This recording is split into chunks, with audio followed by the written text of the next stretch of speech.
दोस्तों, इससे पहले कई राज्यों ने सिंगल यूज प्लास्टिक को बैन करने का फैसला लिया था और शुरुआती में कुछ हद तक सफल भी रहे थे, लेकिन लंबे समय तक इस बैन को बरकरार नहीं रख पाए और आज वहां धड़ल्ले से सिंगल यूज प्लास्टिक का इस्तेमाल हो रहा है।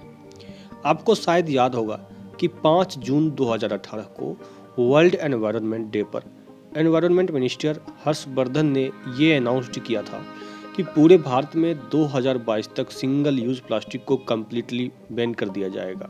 उसी को लेकर अब राजधानी दिल्ली में 1 जुलाई से सिंगल यूज प्लास्टिक तैयार होने वाले किसी भी प्रोडक्ट का यूज करना या इसे बेचना रेस्ट्रिक्टेड होगा। Delhi pollution control committee DPCC ने इसे लेकर सभी लोगों को नोटिस जारी कर दिया है। इसके साथ ही चेतावनी दी है कि सिंगल यूज प्लास्टिक का यूज करते हुए जो लोग पकड़े जाएंगे उनके खिलाफ स्ट्रिक्ट एक्शन होगी। इसमें प्लास्टिक के झंडों से लेकर ईयरबड तक सब कुछ शामिल है। DPCC के मुताबिक सिंगल यूज प्लास्टिक के प्रोडक्शन, स्टोरेज, डिलीवरी और यूज से जुड़े सभी पक्षों को इस संबंध में एक बार फिर से नोटिस जारी कर दिया गया है।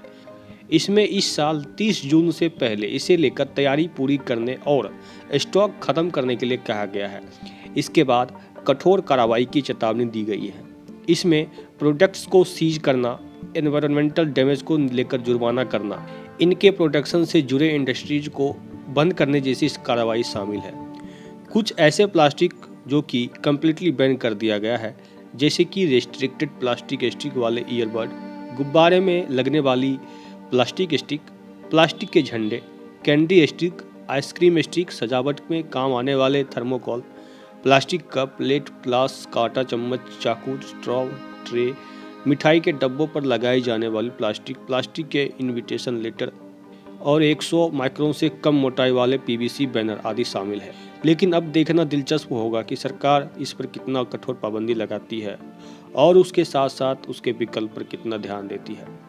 आपको बता दें कि प्लास्टिक सिर्फ भारत का ही समस्या नहीं है, पूरी दुनिया इससे परेशान है। लेकिन कुछ ऐसे देश हैं जो पहले ही अपने देश को प्लास्टिक फ्री कर चुके हैं, जैसे रवांडा, जो कि अफ्रीका कॉन्टिनेंट का देश है। उसने 2009 में ही प्लास्टिक के सभी आइटम्स पर बैन लगा दिया था। अगर वहाँ कोई प्लास्टिक को यूज करते हुए पकड़ा जाता है तो उसे 6 महीने की जेल हो जाती है। केन्या ने 2017 में प्लास्टिक बैन कर दिया था। अगर कोई प्लास्टिक बैग प्रोड्यूस करता हुआ, बाय, सेल या यूज करता हुआ पकड़ा गया तो उस पर $40,000 का जुर्माना लगाया जाता है, नहीं तो 4 साल की जेल तो हो ही जाती है। अगर हम जर्मनी की बात करें तो वहाँ 2003 में डिपॉजिट सिस्टम लाया गया था, जिसके तहत किसी भी ड्रिंक के बोतल को खरीदते वक्त 25% पैसे ज़्यादा देने होते हैं। उसके बाद ड्रिंक के यूज़ होने के बाद डिपॉजिट मशीन में बोतल को जमा करने पर वह 25% पैसे वापस मिल जाते हैं। इससे जर्मनी के अंदर प्लास्टिक के इधर उधर फेंके जाने की प्रॉब्लम तो सॉल्व तो हो गई, लेकिन वह प्लास्टिक का प्रोटेक्शन ज़्यादा करने लगा और चूंकि अपने देश में रिसाइकलिंग में ज़्यादा खर्च आने के कारण दूसरे देशों को एक्सपोर्ट करने लगा, जिससे दूसरे देश में प्लास्टिक की समस्या बढ़ना शुरू हो गया। उसके बाद मई 2021 में कनाडा ने भी अपने यहाँ प्लास्टिक को पूरी तरह बैन कर दिया था। और भी कुछ ऐसे देश हैं जिसने प्लास्टिक आइटम पर बैन तो लगाया, लेकिन पूरी तरह नहीं।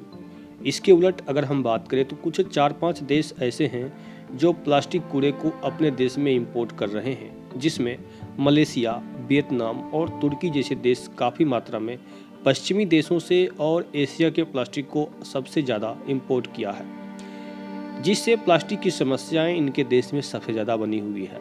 वहीं जापान, जर्मनी और USA जैसे देश रिसाइकलिंग के खर्च से बचने के लिए सबसे ज़्यादा एक्सपोर्ट किया है।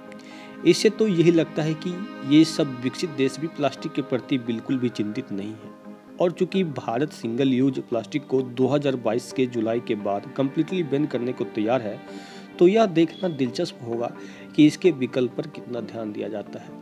दोस्तों, अगर ये जानकारी अच्छी लगी तो इस वीडियो को लाइक कर दीजिए। यदि आपको इसी तरह का वीडियो देखनी है तो इस चैनल को सब्सक्राइब कर लीजिए। तो मिलते हैं एक अगले वीडियो में, तब तक के लिए धन्यवाद।